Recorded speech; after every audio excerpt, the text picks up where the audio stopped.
Vale, entonces vamos a empezar. Déjenme encender la cámara por aquí. Ya me pueden ver.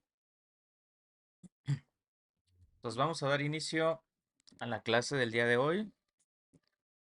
Una clase bastante interesante, va a estar un poco intensa, más que nada porque ya son temas sobre el ámbito de programación, o sea que ya es puro desarrollo como tal, pero orientado a base de datos. Así que si llegan a tener alguna duda, pregunta al respecto de cualquier tema en temas de programación, trataré de explicárselos de la forma más detallada posible, aunque será difícil hacerlo, ya que en este caso para poder hacer programación dentro de SQL, pues ya anteriormente deberíamos de tener como conocimientos por lo menos básicos de programación, pero no pasa nada. Vamos a tratar de explicarlos en caso de que eh, no se llegue a entender algún tema, pues trataremos de explicarlo lo mejor que se pueda, ¿vale? Como nada más tuvimos una sesión la semana pasada, en esta ocasión vamos a retomar toda esta semana, vamos a decir algo así como si fuera intensiva, 3 días seguidos, para poder hacer la recuperación concreta de las sesiones y que nos pongamos al día. Y esta es la clase que nos hace falta para ya introducirnos a la parte de programación en SQL. Como tal, durante las dos sesiones pasadas, déjenme mover por aquí, estuvimos viendo la parte de segmentación de datos, vimos un poco sobre las funciones de agregación o qué es lo que es la agregación y vimos también un poco sobre lo que son el tema de las vistas. En esta ocasión vamos a tomar parte del día 3, lo que viene siendo correspondiente a programación o lenguaje procedural dentro de Postgres a través de SQL, que eso es así como se podría interpretar SPL, PG, SQL, y veremos un poco el uso y sus implementaciones. Em, en la siguiente sesión nos vamos a focalizar ya más en hacer como todo el tema de ejercicios, un poco jugar con esta herramienta, ya que como les digo, hay muchas cosas que vamos a ver ahorita, pero que hay como sus diferentes variaciones para poder hacer otras. Por lo tanto, es importante seguir jugando un poco con todo lo que es programación en SQL, ya que principalmente todo lo que se ejecuta dentro de este bloque de programación, vamos a llamarlo así, no es más que sentencias de SQL que nosotros ya estuvimos trabajando durante las primeras clases, lo que es un select, lo que es un update, un insert, un delete, todas los comandos que estuvimos viendo los podemos ejecutar dentro de este bloque de programación.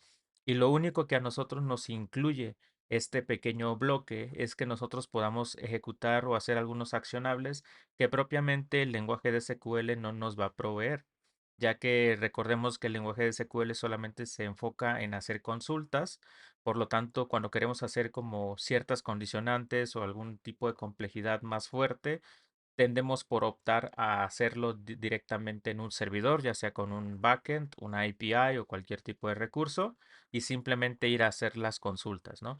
Pero generalmente nunca le damos la presencia a este lenguaje procedural que nos provee incluso el mismo motor de base de datos para poder hacer ciertos accionables que incluso pueden ser más rápidos que hacerlo directamente en un servidor a través de los lenguajes de programación que se conectan a los servidores de bases de datos. Al estar siempre como que está dentro del propio motor, o sea, es algo que se ejecuta dentro del propio motor de manera inmediata, pues los accionables son inmediatos e incluso el uso que nosotros le damos pues es súper rápido, ¿no? Es súper favorable en cuestión de lo que vayamos pues a trabajar.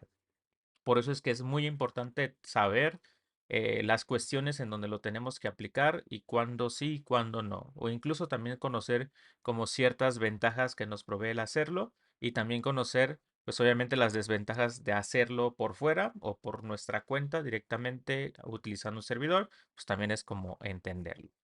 ¿Va? Entonces vamos a ver esto el día de hoy.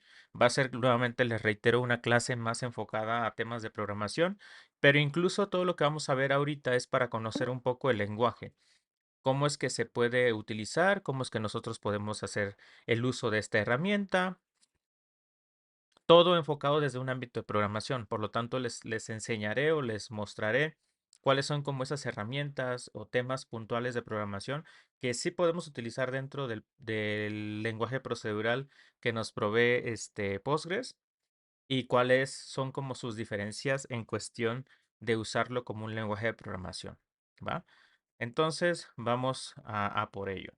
Déjenme nada más darle aquí y continuamos. Entonces, algo importante que tenemos que conocer, pues principalmente es saber qué es esto, ¿no? ¿Qué es PL, PG, SQL? Nuevamente, como les mencionaba al inicio, esto realmente son unas siglas, sí, son unas siglas que van cambiando dependiendo el motor de base de datos que vayamos utilizando. Nuevamente, reitero, generalmente esto se comparte, pero porque es un estándar dentro del SQL, pero hay como ciertas cosas a nivel del lenguaje como tal que al tener, aún así teniendo un estándar, pues los diferentes motores de base de datos, pues también van generando sus propias adecuaciones, sus propios elementos que solo existen específicamente en sus motores. Lo que tenemos que saber es que las siglas PL significan Procedural Language, que literalmente es un lenguaje procedural, ¿no? O lenguaje de procedimientos, con el cual nosotros vamos a poder hacer como diferentes procesos o diferentes enunciados de comandos que queramos ejecutar de una forma como si fuese un procedimiento, ¿no? Paso por paso, ejecución por ejecución. Al ser procedural, pues obviamente se irá ejecutando de manera por cada una de las sentencias que nosotros vayamos indicándole. Esto ya, como les digo, viene dentro de los propios sistemas de base de datos y generalmente varían dependiendo del motor. Eh, Esas variaciones o modificaciones que hay, pues son simplemente cosas que les van a ayudar a ustedes a que se puedan ejecutar de forma más rápida o incluso que sea más sencillo hacerlo, o sea, que ustedes ya no tengan que generar algo por detrás para que se pueda hacer ese tipo de funcionalidad, sino que ya propiamente en el motor, pues ya viene incluido, ¿no?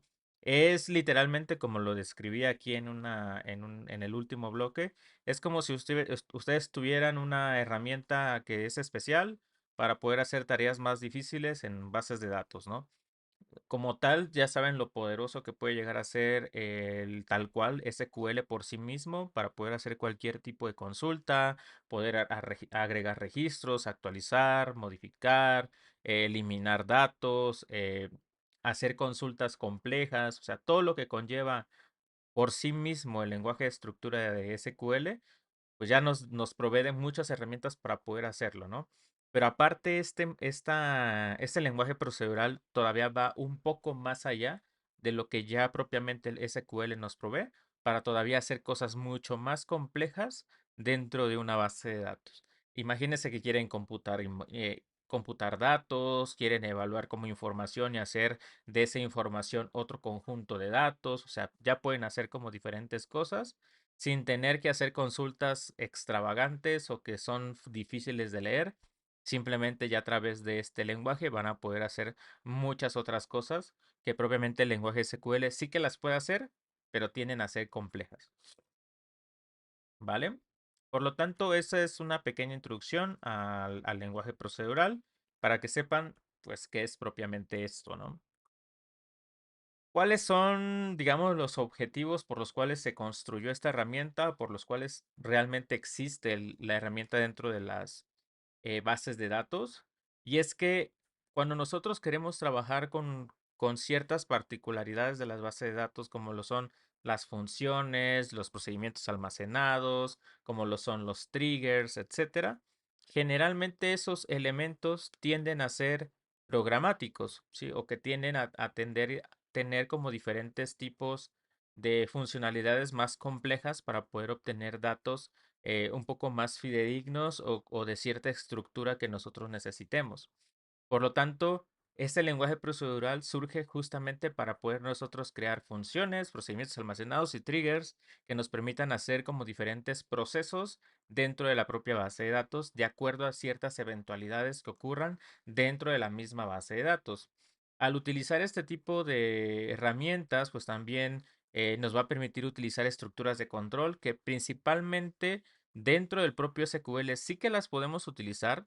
Nuevamente les digo, no es como que sea restrictivo, no es como que esto realmente solamente sea del lenguaje procedural, pero específicamente tiende a ser un poco más complejo hacerlo en los selectores, cuando quieres tener como diferentes variaciones de casos o de condicionantes, dependiendo el tipo de dato que se está extrayendo, tiende a ser complejo. Por eso es que este tipo de herramientas nos ayudan a tener un mejor uso del control de estructuras, ¿no? A través de lo que estemos haciendo. Nuevamente, también si queremos realizar cálculos complejos, generalmente no es como una suma, no es como una resta, una división, no. Generalmente son como para cosas que tienden a ser más complejas, como calcular medias, calcular posicionamientos de geolocalización, si queremos evaluar como, no sé, agregar impuestos a los valores de venta que ya se están proveyendo y que no quieres que propiamente yo los tenga que calcular antes de registrarlos, pues se lo das, le das esa chamba a la propia base de datos, ¿no? Le puedes decir, ¿sabes qué? Necesito que antes de que guardes el registro, agarres el valor total y le añadas un 16% y me lo guardes en una columna que se llame total con impuestos, ¿no? Entonces, todo ese tipo de tareas que no necesariamente tenemos que hacerlos nosotros de forma manual, se lo podemos ir asignando a la propia base de datos de acuerdo a la acción que queramos ejecutar, dependiendo de las necesidades que vayamos viendo, ¿no? Nuevamente también aquí una de las principales ventajas que tiene PLSQL es que el lenguaje de programación se ejecuta propiamente en el servidor de la propia base de datos, por lo tanto no hay riesgo a que tengas fugas de, pues en este caso, de lógica de negocio que estás trabajando, porque solamente existe en el propio servidor y toda la comunicación que hay entre lo que estás haciendo con lo que quieres que se ejecute, pues está dentro del propio servidor. Por lo tanto, no hay temas de que, pero es que si me conecto de allá y se desconecta y no se hace la evaluación bien o queda algo inconcluso, aquí realmente no pasará porque si algo llega a fallar durante el transcurso, la propia base de datos tiene como diferentes herramientas que ayudan a que eso pues no se registre o no se guarde durante el transcurso de algo de lo que tú estés trabajando. La otra es que aunque pareciera ser complicado debido a que pues son muchas cosas, al ser un lenguaje de programación, recuerden que todos los lenguajes de programación tienen muchas otras cosas que nos ayudan pues a seguir haciendo cosas más complejas dentro de nuestra propia lógica de negocio. Tiende a tener como diferentes elementos que hacen que el lenguaje de programación extienda, ¿no? Como pueden ser variables, o pueden ser los tipos de datos, como pueden ser las asignaciones, el manejo del scope, entre muchas otras cosas más que propiamente los lenguajes traen, incluso condicionantes, loops, etcétera, pues hacen que sea algo que tienes que aprender sí o sí, porque es como aprender cualquier lenguaje de programación. La única gran ventaja que tiene este lenguaje procedural es que al final pasa exactamente lo mismo que con SQL y al final para nosotros es como literalmente estar trabajando con SQL, un lenguaje fácil de entender y por lo tanto lo único que ustedes tienen que ir aprendiendo pues es la sintaxis de ejecución que tiene el propio lenguaje procedural, ¿va? Entonces es súper, súper fácil de utilizar. Una de las razones que me gustaría contarles y que muchas veces no se nos da por enterado cuando queremos aprender PLPG SQL es principalmente, oye, sí, yo sé que todo lo demás lo puedo hacer incluso sin la necesidad de esta herramienta, entonces, ¿por qué tendría la necesidad de utilizarlo, no? ¿Por qué debo de usarlo? Bueno, generalmente es que una de las principales cosas que tenemos al momento de trabajar, voy a poner un ejemplo del desarrollo web, es que siempre nosotros nos conectamos a una base de datos para poder formalizar información o para poder extraer datos y poder hacer ciertas validaciones de acuerdo a lo que estemos trabajando. Por lo tanto, siempre va a haber una interacción pues con un cliente, en este caso quien solicita y obviamente el servidor que es el que está respondiendo. Por lo tanto, si nosotros utilizamos PLPG SQL, como estamos dentro del propio motor de base de datos, pues eso significa que no tenemos interacción con ningún cliente, y por lo tanto no hay a dónde se tenga que enviar el resultado, porque realmente quien requiere de ese resultado es el propio motor de base de datos para poder hacer algún proceso dentro del propio motor. Por lo cual, generalmente esto les va a ayudar mucho a reducir el exceso vamos a llamarlo ancho de banda o consumo que puede existir cuando tú solicitas datos a un servidor, pues esa comunicación depende de un tiempo, ¿no? Depende de un tiempo, depende de recursos, energía, etcétera. Por lo tanto, todo eso se lo van a ahorrar fácilmente. Pero ustedes me dirán, pues, realmente no es como que sea un gasto pues tan significativo. Incluso si tuviera 5, 10, 20 millones de registros, no es un consumo tan significativo como para decidir hacerlo todo en la propia base de datos. Y la realidad es que sí, o sea, no necesariamente tienes que hacerlo todo en la base de datos, pero hay cosas muy concretas que te puedes ahorrar de hacerlo en un servidor o en tu propio backend para reducir el tiempo en que esto se procesa, ¿no? Que recordemos, entre menos cómputo ejecutemos en nuestro proyecto, más rápido va a ser.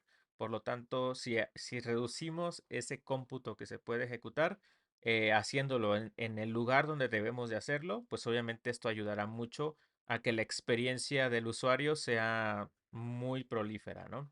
Imagínense, están en un servicio o una aplicación que es más como de inversiones y cosas así, que ustedes tienen que estar como al tanto de ver que la información se está actualizando constantemente y que imagínense, hay una aplicación que dura 3 segundos y una aplicación que dura 1 segundo.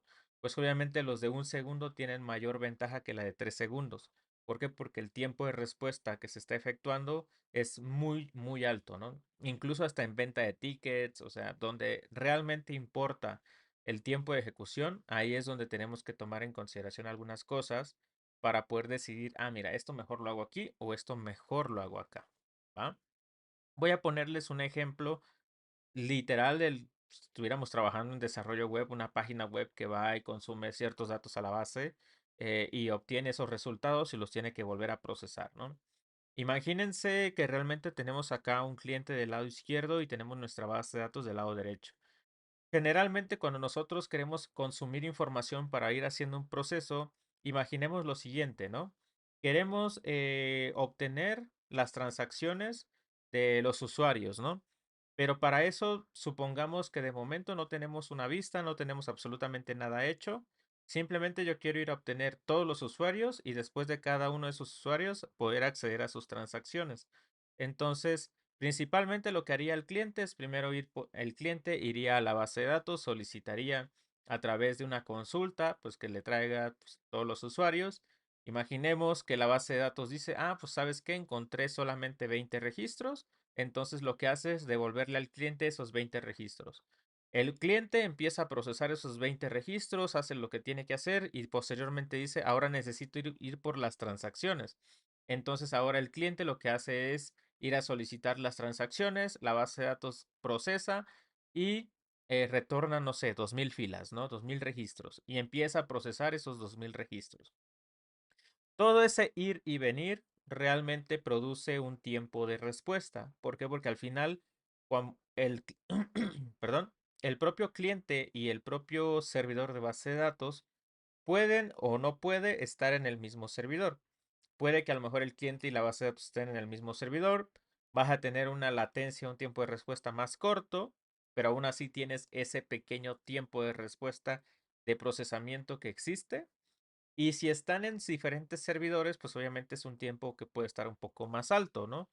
Dependiendo de cómo está la conectividad, la conexión de red, firewalls, o sea, muchas cosas que intervienen en temas de redes, pues obviamente eso también puede influir en el tema de la experiencia. Por lo tanto, ¿qué pasaría si esto mejor lo hacemos directamente en la base de datos, ¿no? Donde nosotros procesamos toda esa información, gestionamos los datos y hacemos como que esos datos ya están constituidos de la manera en la que lo necesitamos, ¿sí? Por lo tanto, haríamos lo siguiente, ¿no? En lugar de ir a hacer tantas consultas, pues simplemente todo el cómputo, toda la funcionalidad, todo lo que nosotros necesitemos hacer sobre traer transacciones, simplemente lo hacemos en una función, un procedimiento almacenado o en cualquiera de las soluciones que tengamos disponibles.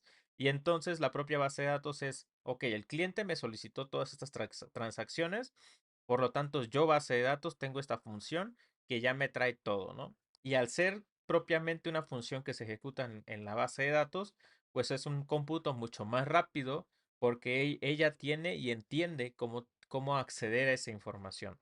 Por lo tanto, hace todo el cómputo y con este motivo nos devuelve los registros pues ya computados, preparados simplemente para que tú los devuelvas y empieces a jugar con ellos, ¿no? Ya no tienes que hacer un procesamiento, un tratado de la información, etcétera. Tú ya tienes ahí un proceso que te ayuda a agilizarlo, ¿no? Entonces, para eso es que viene justamente esta herramienta que se llama PLPGSQL. ¿Va? ¿Dudas, preguntas hasta el momento? ¿O vamos bien? ¿Cómo vamos hasta ahorita?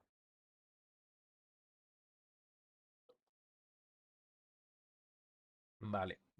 Todo bien. Ok, avanzamos entonces. Lo siguiente es, vamos a conocer su estructura. Aquí ya nos vamos a meter un poco a cómo va a funcionar, o más bien, cómo vamos a escribir este código. Recordemos que al ser un lenguaje estructurado, tiene como algunas esencias de un lenguaje de programación estructurado. Por lo tanto, la única cuestión que tiene este lenguaje es que todo se define por bloques, ¿sí? Eso es lo principal que ustedes deben de conocer de PLPGSQL, que todo se ejecuta por bloques. Todo esto que estamos viendo en el código de la derecha es un pequeño bloque, ¿sí? Una definición que puede tener declaraciones, puede tener enunciados, etcétera. Cada procedimiento debe de definirse en uno de los bloques que contiene declaración de variables e instrucciones, ¿sí? Todo esto que nosotros estamos viendo es la forma simple de poder crear un código de PG-PL-SQL, ¿va? Por lo tanto, si lo quisiéramos ver ya de una forma más concreta, no se me vayan a espantar si ven este código así medio intenso. No se preocupen, ahorita se los explico a detalle. La estructura que estamos viendo a la izquierda es literalmente cómo nosotros lo definiríamos, sin tener código ni nada, es el bloque como tal. Y del lado derecho ya vemos un ejemplo que nosotros podríamos hacer.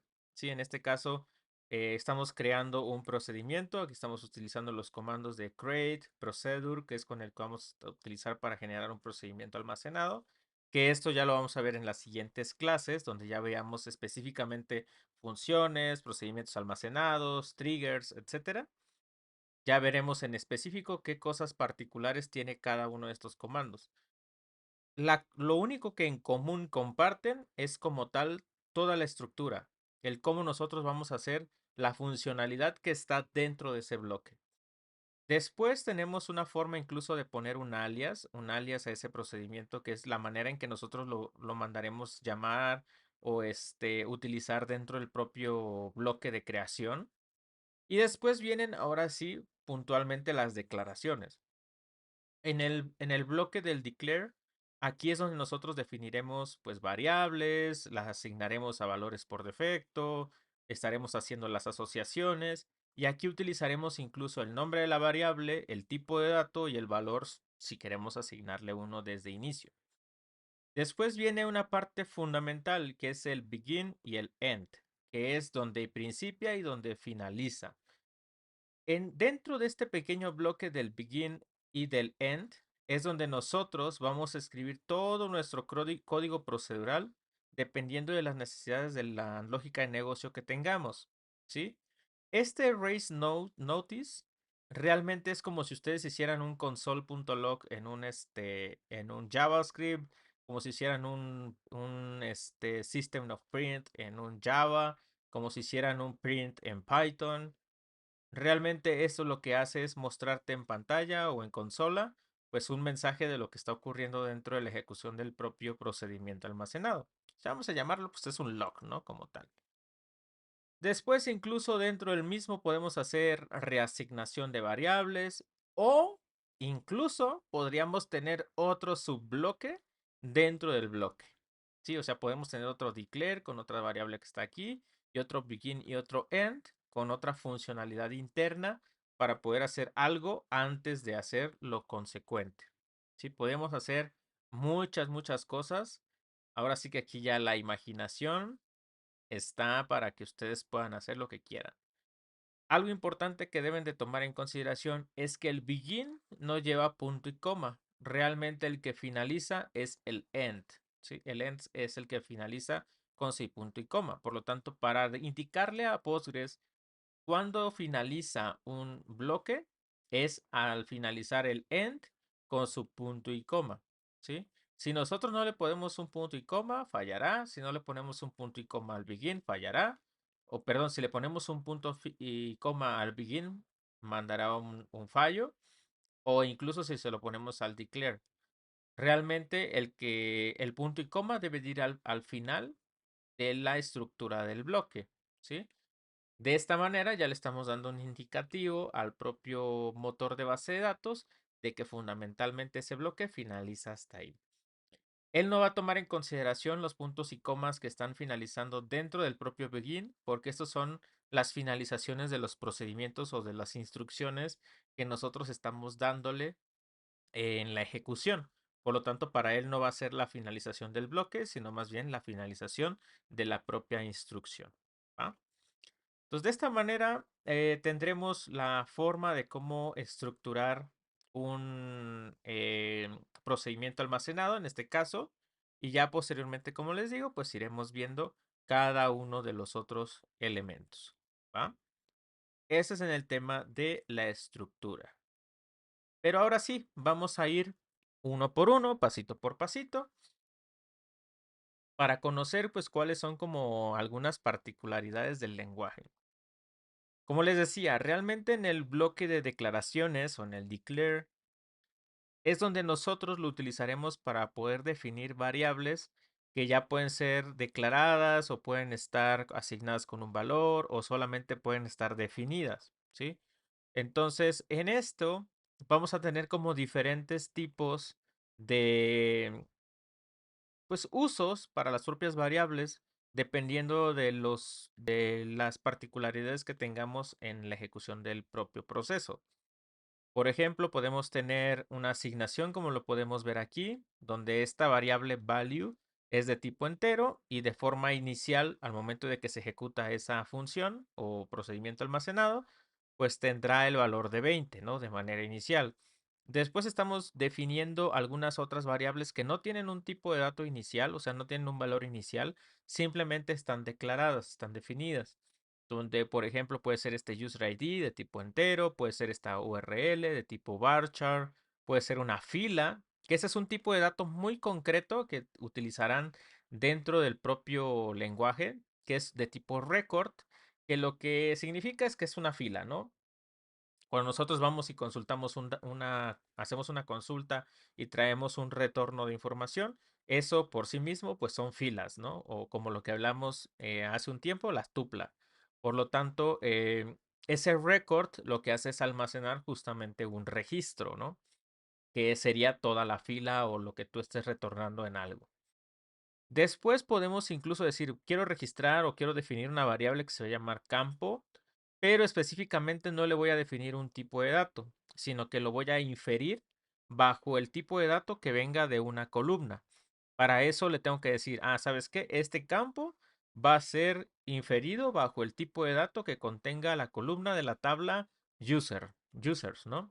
Por ejemplo. Entonces tú lo que tienes que indicarle es el nombre de la tabla, punto, el nombre de la columna, y a partir de este comodín que es un porcentaje type, le estás indicando que lo que quieres extraer de esa columna es su tipo, ¿no? Y eso es lo que él le asignará como tipo a tu variable de campo, ¿va? Esa es una forma también en la que nosotros podemos declarar una variable.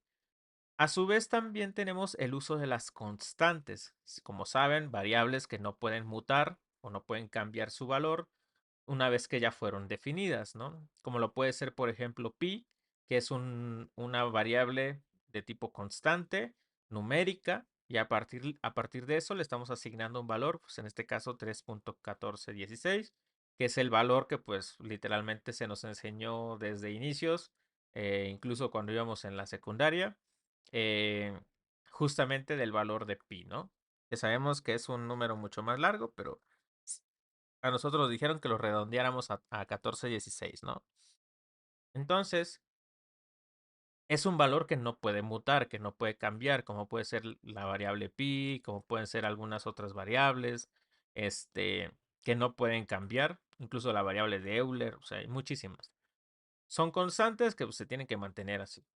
Entonces, de esa manera tú le puedes indicar a tu procedimiento o a tu bloque de estructura que esa variable no puede mutar. Y de esa manera, si tú intentas modificarla dentro de las instrucciones, pues obviamente te lanzará una excepción. ¿Vale? ¿Cuál es una única excepción que existe dentro de también de este lenguaje? Pues lo mismo que pasa como en otros lenguajes de programación cuando tenemos un iterador, ¿no? Generalmente los iteradores es, quiero traerme el contador y a partir de ese contador ir iterando, ¿no? Por lo tanto, esa variable va a ir sumando de uno en uno o dependiendo de las necesidades que vayas haciendo, pues irás modificando ese valor, ¿no? Entonces, esa variable como por sí misma, pues no hay que definirla en el bloque de declaración, sino más bien esta se define en el propio iterador, como lo podemos ver aquí en la parte de abajo, donde estamos indicando que para i en este iterador de 1 a 10, iteraré y entonces dentro de la lógica ya puedo utilizar la variable i para poder determinar qué pasa en cada una de las eventualidades, ¿no? Ya sea qué pasa en 1, qué pasa en 2, en 3 y así sucesivamente. ¿Sí? Entonces, esa es la forma en la que nosotros trabajamos con las declaraciones dentro, bueno, en este caso declaraciones o definición de variables, dentro de la estructura de PLPG SQL. No sé si tengan alguna duda, pregunta hasta aquí o vamos bien. Los escucho. Vamos bien. Vale. Vale, yo sé que está un poquito denso, no se preocupen. Lo iremos viendo y iremos utilizándolo de acuerdo a los ejercicios que vayamos haciendo. Pero ahorita sí es más como totalmente teórico para que vean pues cómo es la estructura. Vale, eso es en tema de declaraciones. Lo siguiente es que por sí mismo PLPG SQL trae algunas variables integradas que nos van a ayudar muchísimo a poder determinar ciertos, eh, vamos a llamarlo como, vamos a decir como evaluar ciertas circunstancias de acuerdo a lo que ocurre dentro de nuestro propio procedimiento. Sí, por ejemplo, queremos saber en qué estado se encuentra algo, queremos saber el error, queremos saber el mensaje, qué pasa si esto, qué pasa si aquello. Estas variables están hechas como para cosas muy concretas, ¿sí?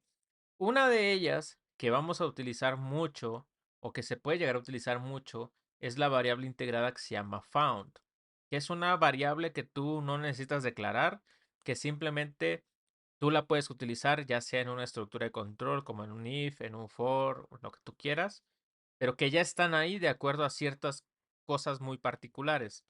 Específicamente esta variable found tiene algunas reglas que debemos de conocer para poder determinar cuándo usarla y cuándo no usarla. Por ejemplo, si nosotros utilizamos un select into, que es, ¿sabes qué? Ve y búscame un usuario y ese usuario guárdalo en una variable. Si hacemos eso, lo que va a hacer es ir a consultar y en caso de que se obtenga información, o sea, que hayas obtenido una fila o más filas, esa variable de found se convertirá y pasará a ser un true. Pero si ese select into no devuelve ninguna fila, significa que entonces no encontró nada y por lo tanto te va a indicar como un false, ¿no? Entonces tú la puedes utilizar para decir, ¿sabes qué? Si este comando lo ejecuté y no me devolvió filas, entonces lanzo una excepción diciendo algo, ¿no? Entonces puedes hacer como ciertas evaluaciones. Lo mismo pasa con el update, con el insert, con el delete, donde el found se va a establecer en true si por lo menos alguna de las filas de las cuales estás dando indicación en el update, insert o delete fue afectada. Ya sea que haya actualizado, que haya insertado algún valor o que haya eliminado. Y en caso de que no hubiese ocurrido nada, pues te va a devolver un false, ¿no? Vas a poder determinar que, ok, si es false, Esto significa que no hizo este proceso y ya puedo lanzar una excepción o hacer algún otro tipo de proceso.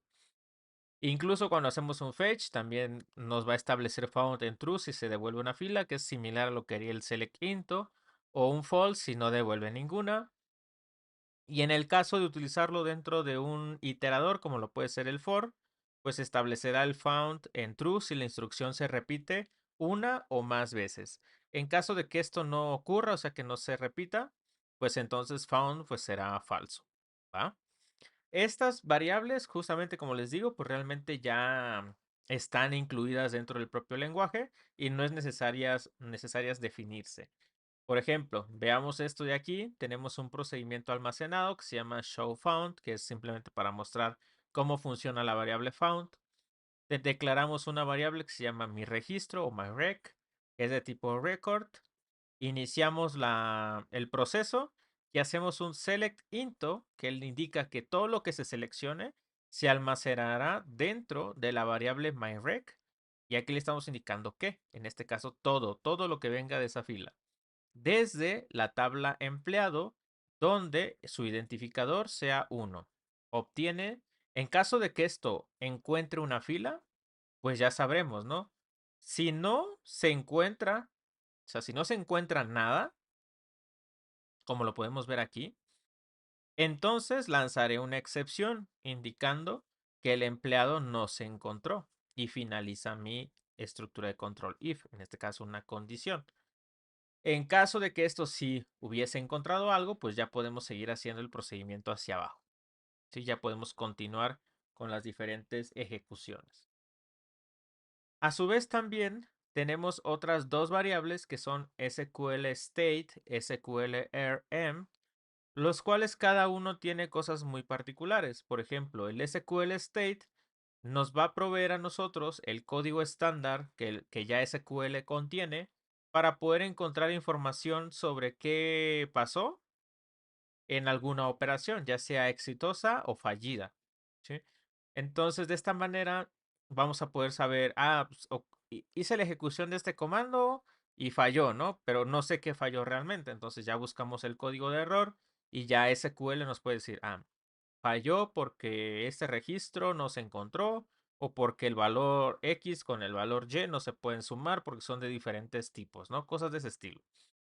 Mientras que por sí mismo SQL-erm, en lugar de solo darte el código como tal, te muestra el mensaje, te da el mensaje exacto de lo que ocurrió, ¿no? Como lo que vimos cuando ejecutábamos los comandos en el editor, que nos decía, ¿sabes qué? Pues es que esto no se puede ejecutar así o esto no se puede ejecutar así. Te da el mensaje de error asociado al error que ocurrió o al más reciente que haya ocurrido. ¿Sí? Vamos a ver por aquí el ejemplo. En este caso, tenemos nuevamente un procedimiento almacenado donde estamos haciendo un update. Estamos actualizando en la tabla de empleado y estamos seteando el primer nombre a Adam para aquellos que en su apellido tengan Smith, ¿no? Se hace la ejecución, ¿sí? Execute, select invalid. Y después, si esto se ejecuta, lanza una excepción. ¿Sí? Por ejemplo, este va a lanzar una excepción indicando que justamente esta tabla invalid pues no existe, ¿no? Esta función de execute o este comando es para que literalmente tú aquí dentro de estas comillas coloques un SQL a ejecutar, ¿sí? Es medio redundante, pero algunas veces tiende a ser útil. Más cuando quieres hacer cosas muy dinámicas o que quieres que una persona te mande desde afuera, no sé, los where, sin que tú los tengas ya definidos de forma dura en tu propio código, ¿no? Entonces tiende a ser a veces un poco de ayuda, ¿sí? Aunque para mí a veces suena un poquito redundante, ¿no? Pero literalmente ese es el que está fallando, ¿no? Ese es el que está fallando. Y entonces, si existe una excepción donde en cualquier otro mostraremos los siguientes mensajes de info. En este caso, un mensaje no es un mensaje de error, sino más bien estamos haciendo uno de tipo información. Esto ya en los logs, pues viene como categorizado, como pueden ser informativo, de tipo noticia, de tipo warning, de tipo error así fuerte o o como le pueden decir, mm, es un error interno, sí, que es internal. Entonces, algo que se suscita dentro del propio motor. Entonces, aquí le estamos indicando que nos va a mostrar primero el SQLRM, que mostrará el mensaje de error y después nos mostrará el código de error que sucedió dentro de la ejecución que estamos haciendo aquí. ¿Va? Esas son las variables. Otra cosa que tenemos que saber es en el tema de la asignación. Y esto es otra cosa muy importante en bases de programación, porque justo hay como temas de cómo puedo reasignar datos, cómo puedo igualar datos y cómo se llega a interpretar. ¿Sí? La interpretación es muy importante de los signos porque nos indicará qué es lo que está sucediendo en su definición.